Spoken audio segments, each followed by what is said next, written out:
কি অবস্থা গরমে।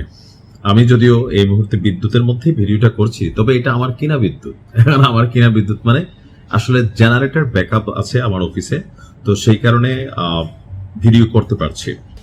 তো অনেকেই এই মুহূর্তে বিদ্যুৎ নিয়ে এতটা বিরক্তির মধ্যে চলে গেছে যে কেউ কেউ বলারই শুরু করে দিয়েছে যে ভাই আগেই তো ভালো ছিলাম। আবার কেউ কেউ বলছেন যে ভয়ে এবং লজ্জায় এই কথা বলতে পারতেছি না, আবার নেই আওয়ামী লীগ ট্যাগ লাগাই দেয়। আগেই তো ভালো ছিলাম বললে যে না তুমি বাবা আওয়ামী লীগের সাপোর্টার, তুমি আগেই তো ভালো ছিলে। এখন এই কথাগুলো আসলে কেন আসছে? সারা বাংলাদেশে একটা দীর্ঘ সময় পর এত কঠিন লোডশেডিং এর মুখে পড়ছে। এখন এর পিছনে কি বর্তমান যে ক্ষমতাসীন সরকার বসছে তারাই কি আসলে এখানে কোনো ধান্দা টান্দা করতেছে, নাকি আসলে বেসিক্যালি মূল কারণটা হচ্ছে বৈশ্বিক যুদ্ধ বা এই মুহূর্তে ইরানের সাথে আমেরিকা এবং ইসরায়েলের যে চলমান যুদ্ধ, এটা একটা বড় ইফেক্ট ফেলে দিয়েছে সব সেক্টরে। তো এর মধ্যেও ভারতের সাথে বাংলাদেশ আওয়ামী লীগ সরকারের সময়কার যে বিদ্যুতের একটা বড় চুক্তি ছিল আদানি গ্রুপের সাথে, যেটা নিয়ে ওই মুহূর্তে আমরা অনেক আলোচনা সমালোচনা করেছি। কিন্তু বাস্তবতা হচ্ছে এই মুহূর্তে সেই আদানি গ্রুপের বিদ্যুৎ ব্যাকআপের পরেও বাংলাদেশে লোডশেডিং হচ্ছে। এখন এর মধ্যে আরো খারাপ সংবাদ, যেটা বিদ্যুৎ নিয়ে দুঃসংবাদ দিয়েছে ভারতের আদানি গ্রুপ। কেন, কি দুঃসংবাদ? গ্রুপটির বিদ্যুৎ কোম্পানির দুটি ইউনিটের একটি দীর্ঘদিন বন্ধ ছিল।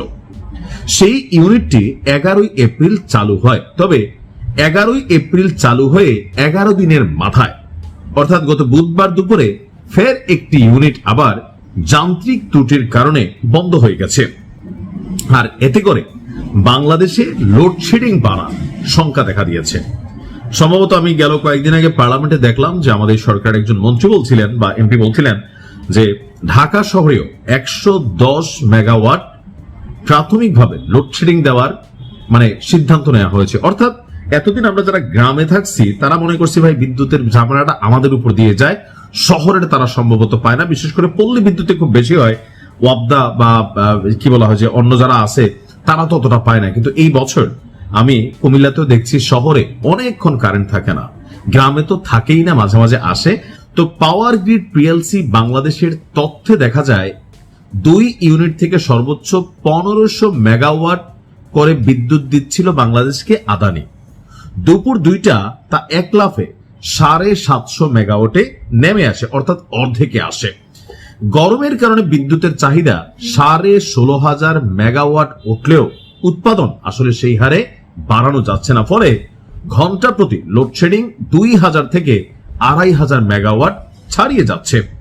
বিদ্যুৎ উন্নয়ন বোর্ডের সদস্য মোহাম্মদ জহুরুল ইসলাম তিনি গণমাধ্যমকে বলছেন যে আদানি জানিয়েছে তাদের বিদ্যুৎ কেন্দ্রের একটি ইউনিটের বেয়ারিং থেকে সতর্ক সংকেত পাওয়া যাচ্ছিল। বড় ধরনের দুর্ঘটনা থেকে এড়াতে তাৎক্ষণিকভাবে ওই ইউনিটটির উৎপাদন বন্ধ করে দেওয়া হয়েছে, আর এটি মেরামত করতে কিছুদিন সময় লাগবে। ভারতের ঝাড়খণ্ড রাজ্যে নির্মিত ওই বিদ্যুৎ কেন্দ্রটি থেকে বাংলাদেশের 1600 মেগাওয়াট বিদ্যুৎ নাকি আপনার বাংলাদেশের চাপাই নবাবগঞ্জের রহনপুর হয়ে আসে। তো এখন এই যে অবস্থা, বিদ্যুতের জন্য আসলে সরকারের কি করণীয় আছে? আপাতত কিচ্ছু করার নাই।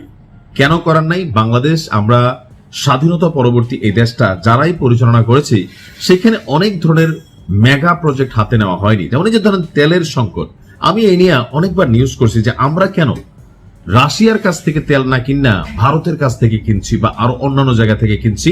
সেটা নিয়ে একটা বিস্তারিত রিপোর্ট আপনাদেরকে জানিয়েছিলাম যে ক্রুড অয়েল, যেটা শোধনের মাধ্যমে তেলকে ব্যবহারের উপযোগী করা হয়, যখন খনি থেকে তেল ওঠে এটা ক্রুড অয়েল হিসেবে আসে, অর্থাৎ ময়লা অনেক কিছু থাকে। এরপর এটাকে বিভাজন করে ডিজেল, অকটেন, পেট্রোল বা আরো এলপিজি অনেক কিছু এখান থেকে নাকি তৈরি হয়ে যায়। তো বাংলাদেশে এই তেল শোধনাগার যেটা আছে সেটা মানদাত্তা আমলের। এত বছর ধরে বাংলাদেশে নিজস্ব কোনো তেল শোধনাগার আপনার তৈরি হয়নি, যার কারণে ভারত তেল কিনা শোধন কইরা পরিশোধন কইরা এটা বাংলাদেশে সাপ্লাই করে, বাংলাদেশের কাছে বিক্রি করে। বাংলাদেশ থেকে ভারত থেকে বাংলাদেশে তেল আনার জন্য বিশাল পাইপলাইনও কিন্তু সেট আপ দেওয়া হয়েছে। এখন এই যে ধরেন দীর্ঘদিন যাবত, এটা গত সরকারে আওয়ামী লীগ ছিল তাদের দোষ তা না, এই দেশটা যারাই যখন চালাইছে সেই স্বাধীনতা পরবর্তী সময় আওয়ামী লীগ, বিএনপি, জাতীয় পার্টি বা অন্যান্য সময় যারা যখন ক্ষমতায় ছিলেন এই ব্যাপারে আসলে বৃহত্তর কোনো পরিকল্পনা নেওয়া হয়নি, যার কারণে তেলের সংকট বাংলাদেশে এই মুহূর্তে টাকা দিয়ে আপনি তেল পাচ্ছেন না। আবার আসছে সিন্ডিকেট ইস্যু, আমাদেরকে এগুলো মাইনে নিতে হচ্ছে। এই সিন্ডিকেট সরকার বদলায়, কিন্তু সিন্ডিকেট বদলায় না, আর আপনি এদের কাছে জিম্মি।